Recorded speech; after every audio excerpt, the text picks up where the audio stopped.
खूप म्हणजे अनेक सिनेमे केलेत, पण प्रत्येक सिनेमाचा एक वेगळा अनुभव आहे. आम्ही अशा गावात शूटिंग करत होतो की खरंच तिथे अशी परिस्थिती आहे, त्या पद्धतीचं गाव आहे. म्हणजे आम्हाला एखादी वस्तू आणायची असेल, आता जिलेबीचं सीन असला तरी आम्हाला ती जिलेबी कुठल्या तरी बाजारात नाक्यावर जाऊन आणायचं, ते अशा पद्धतीचं गाव आमच्या डिरेक्टरनी प्रणय तेलंग यांनी शोधलं होतं. आणि तिकडची वेगळी फार गंमत आहे. मला आजही आठवतं की आमचं तिथं शूटिंग होतं आणि अचानक पाऊस आला आणि शूटिंग थांबलं होतं. तर तिथल्या गावकऱ्यांनी माझा सत्कार केला होता. म्हणाले 4 वर्षांनी सर पाऊस आलाय, तुमचे पाय लागले आणि पाऊस आलाय. म्हणजे खरं तर इतकं आनंद झाला होता, म्हणजे काय सांगू.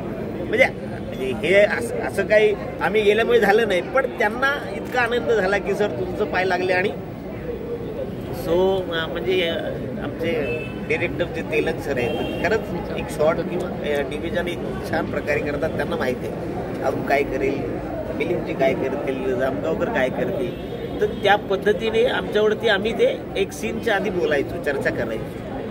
असं केलं तर असं केलं, काही गोष्टी आम्ही त्यांना सांगायचो. म्हणजे रिॲक्शन्स महत्त्वा की जसं की आता भावकीची मीटिंग बसली आणि बाबा हा जेवायला देत नाही आणि मग फायनली जेवण तयार होतं किंवा देतो, बाबा आता मी देतो, माझ्या वडिलांच्या आत्म्याला शांती मिळायला पाहिजे. तर मग आमच्या ते रिॲक्शन्स असतात की भाई आपल्याला आता जेवायला मिळणार आहे, आपल्याला जिलेबी खायला मिळणार आहे. मग आम्ही त्याची वाट बघत असतो, कारण 10 दिवस वाट बघायची असते. एखादा माणूस गेला की 10 दिवसांनीच तो कार्यक्रम असतो.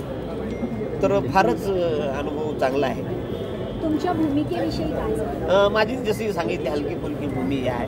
आत्तापर्यंत तुम्ही मला एका विनोदी कार्यक्रमाच्या माध्यमातून बघला, तर असे काही जे मंडळी आहेत खरंच की त्यांना असं वाटतं की आपण कॉमेडी जितका चांगलं करू शकतो, सिरियस कॅरेक्टर पण छान करू शकतो. आणि म्हणून त्यांनी मला अशा कॅरेक्टरसाठी मला निवडलं. आणि म्हणजे मी तर काम केलेलं आहे. आता तुम्ही प्रेक्षकांनी सांगा माझं कसं काम झालं, ते तुम्हाला आवडले की नाही आवडलं. नक्कीच तुमचं काम प्रेक्षकांना आवडणार, कारण तुम्ही प्रत्येक वेळी तुमची एनर्जी असते आणि आजही तुम्हाला बरं नसताना तुम्ही आज हो जरा माझं आता एक नाटक येते वस्त्र राहिलं, जरा त्याच्या रिहर्सल्स आणि आराम नाही आहे. पण आपल्या सिनेमाचं आज प्रीमियर आहे. थोडीशी तब्येत बरी नव्हती तरी मी आलो. आणि खरं तर तुमच्या लोकांना खरंच म्हणजे मनापासून तुमचे आभार करत तुम्ही कायम आपण कदमचं एखादा रील एखादं इन्स्टावर टाकलं तर तुम्ही आवडीने त्याला शेअर करता आणि खूप सपोर्ट करता. त्याबद्दल मनापासून धन्यवाद. तुम्हालाही खूप खूप शुभेच्छा. आणि मी या चित्रपटामध्ये यशोदेची भूमिका केलेली आहे. आणि तुम्ही हा चित्रपट बघितल्यानंतर मी काय करते हे तुम्हाला त्या चित्रपटामध्येच जास्त चांगलं बोलते.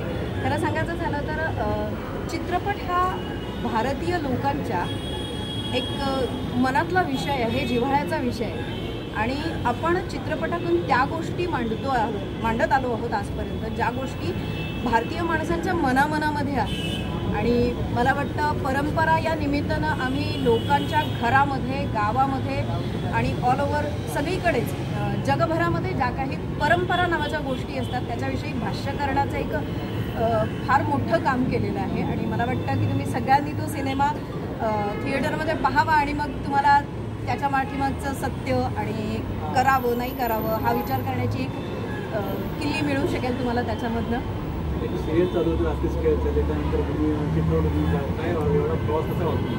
नाही, ॲक्च्युली माझा प्रवास असा झाला आहे की मी सिरियलकडून चित्रपटांकडे नाही गेलेली, मी चित्रपटांकडून सिरियलकडे आलेली आहे.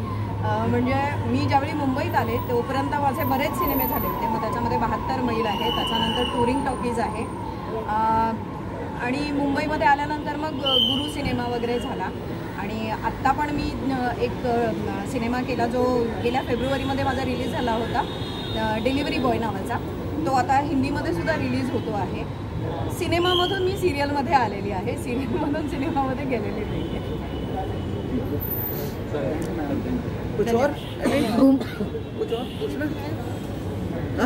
भूमिकेविषयी सांग.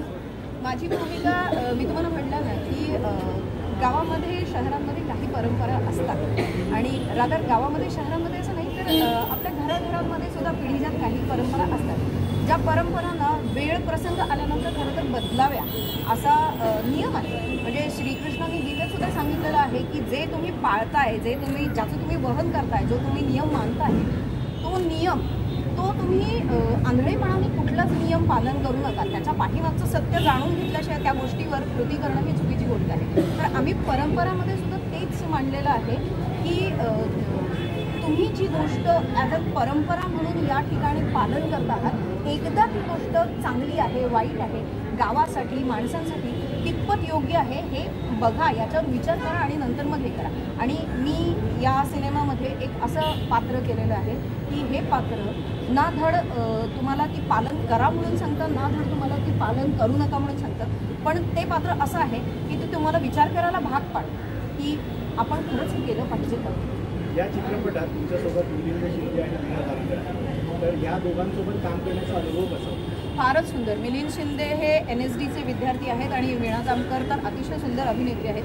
खरं तर अरुण सर आहेत, जयराज सर आहेत, त्यानंतर प्रकाश धोत्रे सर आहेत. मला या सिनेमामध्ये काम करताना अशा सगळ्या मोठ्या दिग्गज लोकांबरोबर काम करण्याची संधी मिळाली होती आणि मी त्यावेळेला खरं सांगायचं झालं तर अभिनयामध्ये अगदी छोटं बाळ होते असं म्हटलं तरी काही हरकत नाही.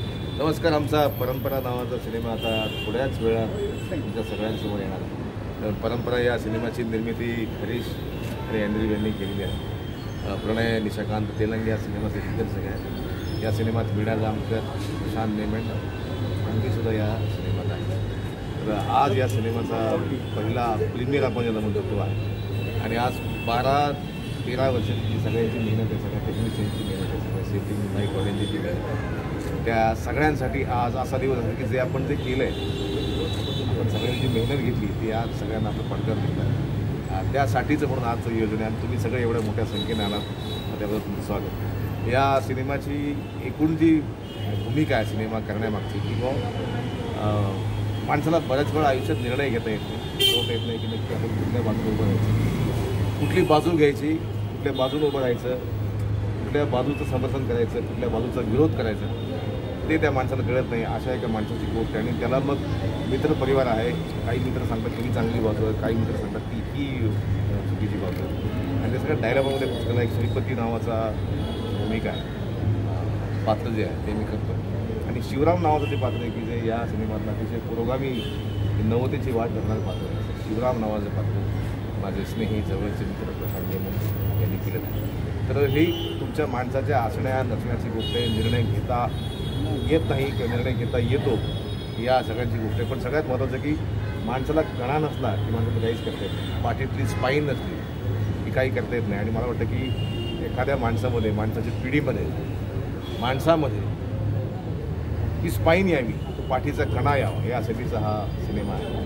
आणि प्रत्येकाने हा सिनेमा पाहून घरी जाताना सगळ्यांना असं वाटलं पाहिजे की मी कुठल्या बाजूचं, मी काय बाजू घेतली पाहिजे, मी कुठल्या बाजूचं समर्थन केलं पाहिजे. तर त्या सगळ्या गोष्टींचा हा सिनेमा आहे. अनेक नाटकं आपण निगेटिव्ह भूमिका आतापर्यंत निभावल्यात, आता ही वेगळी भूमिका तुमची वाटायला कसं आहे तुम्हाला, म्हणजे प्रेक्षक पाहताना कसं वेगळं पाहतो? नाही, आपण कलावंत म्हणून स्वतःला नेहमी ट्राय करत असतो की कुठं कधी खलनायक, कधी पॉझिटिव्ह रोल आपण करत असतो. पण कलावंत म्हणून आपण ही बाजू ती बाजू दोन्ही बाजू आपल्या एक्सप्लोर करत असतो. त्याच्यामुळे कुठलीच एकच इमेज, एकच एक गोष्ट आपल्या आयुष्यात नसते. कलावंत म्हणून आपण नेहमी ट्राय करत असतो की चांगली वाईट बाजू, चांगल्या वाईट भूमिका, चांगल्या वाईट भूमिका म्हणजे पॉझिटिव्ह निगेटिव्ह भूमिका. त्यातली ही एक पॉझिटिव्ह. मला वाटतं की माझी सुरुवात अतिशय पॉझिटिव्ह रोलने झाली होती. नॉट ओनली मिसेस राऊत नावाचा सिनेमाला होता, त्याच्यामध्ये मी सरकारी वकील होतो. त्यामुळे पण नंतर तांबडे बाबा आले आणि मग सगळं बदलून गेलं, तुम्हालाही माहिती.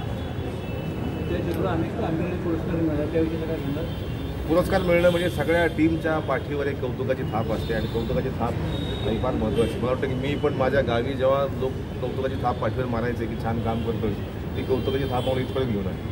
म्हणजे एखाद्या कलावंताचा सिनेमा प्लाझाला लागणं त्यासाठी फार मोठी गोष्ट असते. आपण ज्याला पंढरी म्हणतो, जशी आपली पंढरपूर आहे, तुळजाभवानी आहे, जशी दीक्षाभूमी आहे, या सगळ्यांसाठी आपण म्हणतो की ही ती पंढरी असते. तर तेव्हा आपला सिनेमा तिथं लागावा असं वाटतं आणि आम्हा सगळ्यांचा सिनेमा आधी इथं लागला एक मोठी आनंदाची गोष्ट असते.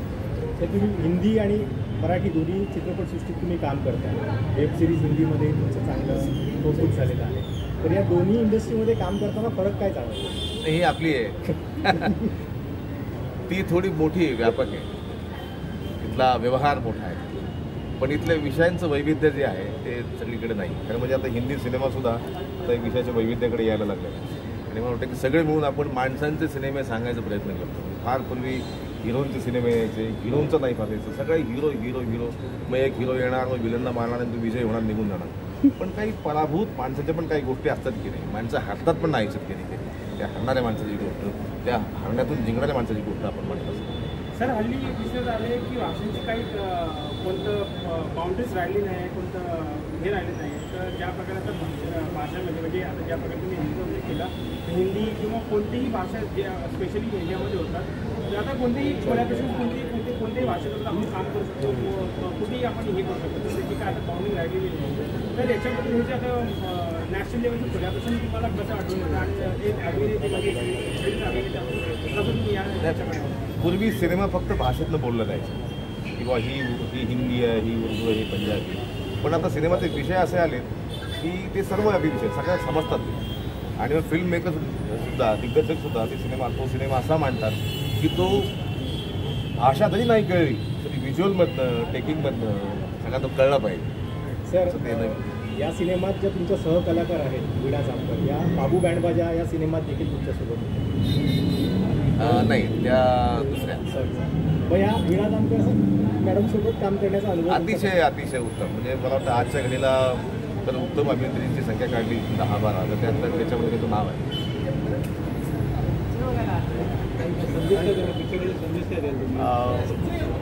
निर्णय घेता यायला माझ्या की बऱ्याच वेळा लेचपेचं होऊन जमत नाही. अलीकडच्या काळामध्ये ठरवायला पाहिजे की आपण कुठल्या बाजूला बघायचं, आपली बाजू नेमकी काय, तर निर्णय घेता यायला. Thank you sir.